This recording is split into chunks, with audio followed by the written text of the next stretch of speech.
What's the message of this little book? Well, first, who's the author? Someone named Jude. Is that Jude the brother of James, who, and therefore the brother or the half-brother of Jesus? It may be. Scholars disagree.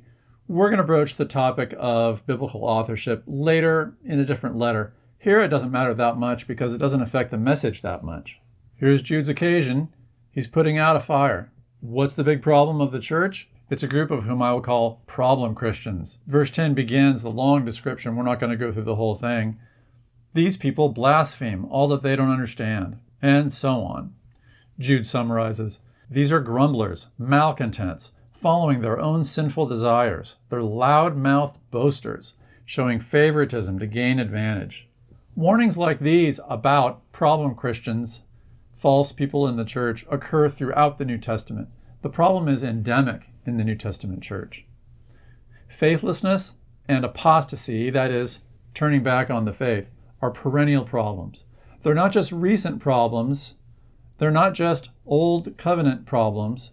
And yet Christians today seem shocked when we have the same problems in our churches. Why are we so surprised when something described in the New Testament happens to us? I have to wonder, is it because we neglect these writings, so we're not ready? Anyway, Jude puts the problem in, let's call it a biblical perspective, using many earlier sources to interpret the phenomenon of these problem Christians in his church.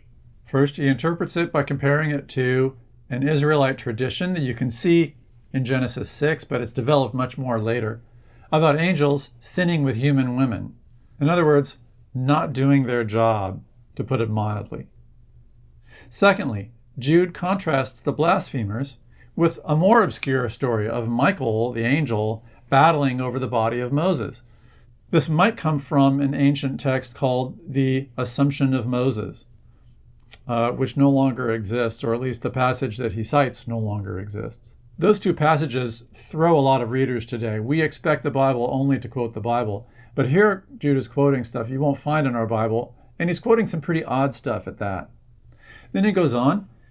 He appeals to the story of Sodom, of Balaam the prophet, of Korah, the rebel against Moses. I find it a little odd that he didn't mention a famous New Testament problem Christian, Judas Iscariot, but for whatever reason he doesn't. Jude's stories come from both Israel's Torah and its so-called Apocrypha. It's outside the Bible literature. Jude doesn't confine his illustrations to the Jewish canon. I'm not going to read through all this, but I do want to show you how Jude 14 through 16 are drawing from the book of Enoch. And so I've reproduced chapter 1 and 2 here. Just note that verses 14 through 16, the Lord comes with 10,000s of his holy ones to execute judgment. Those are found in the book of Enoch at the beginning of chapter 2. A lot of readers today are surprised to find Jude illustrating his point with examples from outside the Bible. But we've sat through a lot of sermons using illustrations that are from outside the Bible. So I don't know how much it matters whether the tradition of Michael battling with Satan over the body of Moses is a legend or fan fiction or something that has to have really happened. It serves Jude's point either way. For help here, I want to appeal to my own school's statement of faith on Scripture, which says the Bible is trustworthy and true in all that it teaches. The point of all these different stories is to illustrate God's punishment on those who benefited from grace for their later disobedience. Jude is conveying his point, and you can trust the truth of the point he's conveying. And if he uses a fictional character to demonstrate his point, same way that a sermon might do it today, that doesn't call his point into question. That doesn't invalidate his teaching. It's still trustworthy, true, and the Bible is still inerrant in all it teaches. Anyway, Jude verse 8 summarizes the problem. These problem Christians are dreamers opposed to reality. They're defilers of what's pure. They're insubordinate of God's lordship. And they're blasphemers of God's glory. This is strong language, but it's a decent set of ways to characterize what we call sin. A stance against what C.S. Lewis called the Tao in a really great book called The Abolition of Man. Sin is a futile stance against the way things are, against reality. And Jude is doing something very similar, saying these are dreamers opposed to reality. They're blasphemers of real glory. These problem Christians need to get in better touch with reality because the ways that they're acting and teaching are just against the gospel that those churches know to be Jesus' gospel. By the way, I want to point something out. In verse 5, the one who's delivering judgment is Jesus himself. Jesus, who saved a people out of the land of Egypt, afterward destroyed those who did not believe. This is a pretty astonishing little verse. It demonstrates that Jesus is associated with God and with God the judge. So Jude wants his audience to rest assured that this punishment will not go unanswered. God has answered it before, and he'll answer it this time too. Our churches seem uncomfortable with Jude's tone. In fact, the lectionary, which many churches use to guide their biblical readings in services all year, the lectionary ignores Jude. You can see why we're uncomfortable with such harsh language, but I do have to also ask, does that exacerbate the problem? Does that leave us unprepared when the same kinds of problems surface in our own congregations? So, what should Jude's readers do, and maybe what should we do? In such a situation, Jude advises that his readers, A, contend for the faith, that's in verse 3. B, wait faithfully for God's final judgment, because it's coming. And 3, reach out in mercy to those at risk. You know, after all that harsh language about the problem Christians in the congregation, this is a pretty gracious follow-up. Contend for the faith, wait faithfully for God to judge, and reach out in mercy. You'll see that combination throughout the New Testament. Harsh language and then gracious response. I wonder, do you see it through the New Testament because Jesus inspired it? In the Gospels, you'll see this combination of Jesus offering pretty harsh condemnation of those who won't receive his message, along with grace and mercy and another opportunity to hear his words and believe.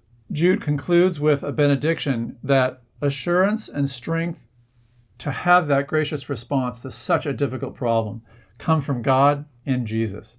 After describing the problem so urgently and so harshly, this happy ending, this benediction at the end, expresses confidence that his audience can meet this challenge. You might feel kind of disoriented by all of Jude's intensity and strangeness. What do we do with it? Well, let's talk about application. Application goes beyond gathering the text's meaning to explore its deeper significance. And here is where wisdom is called for, not just skill. Texts ripple outward. They matter beyond their original contexts. In applying a text and even just interpreting a text, two opposite failures are, on the one hand, overinterpretation. These are false positives. In statistics, these are type 1 errors. Illusory ripples we think we see that aren't really there.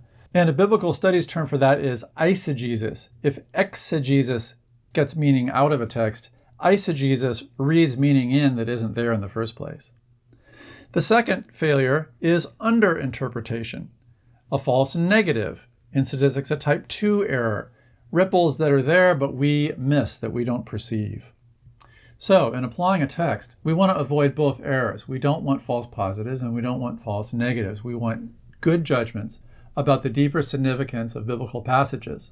This is something Jude can actually help us do because Jude is applying the Old Testament texts and the non-biblical texts that it's using.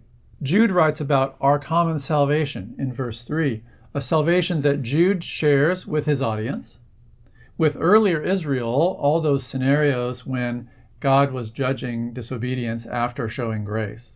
And a salvation shared with everyone of that once-for-all faith, which includes us today. So, applying this passage is about discerning significant connections like those, and Jude is leading the way. In these verses, we can recognize common elements of our own experience. Here's a Far Side cartoon that you can relate to, even if you're not a penguin. In fact, sometimes the extreme language helps clarify, helps us relate to a situation. Caricatures communicate. Am I saying Jude is a caricature like a Far Side cartoon by Gary Larson? Not necessarily. But caricature is a device we use all the time in our ordinary speech to communicate that a problem is bigger than it looks on the surface. So maybe Jude would want to warn you about a situation in your church that seems just fine to you, or not that big a deal. Jude thinks that the source material, Korah and Sodom in Genesis 6, and even Michael in the body of Moses, applies to his church's situation. Well, do we think it applies to ours? That's the question of application. So becoming a good reader of the Bible and a good applier of the Bible both demands wisdom and confers or grows wisdom regarding the ripples of these texts. And I'm going to give you 4 guiding questions for application. The first one, who are we? What are our identities? Maybe as members of Christ's fellowship, or maybe as intended members of Christ's fellowship, or maybe opponents of Christ's reign. Secondly, who is God? What's the identity and the character of the God who created and redeems and perfects us for that fellowship? Question number 3, what do we do? Maybe when our situation looks like the church here in Jude. Fourth, what do we need to communicate? What is Scripture's place in God's household and mission? And especially our little corner of God's household and mission. Classic application questions.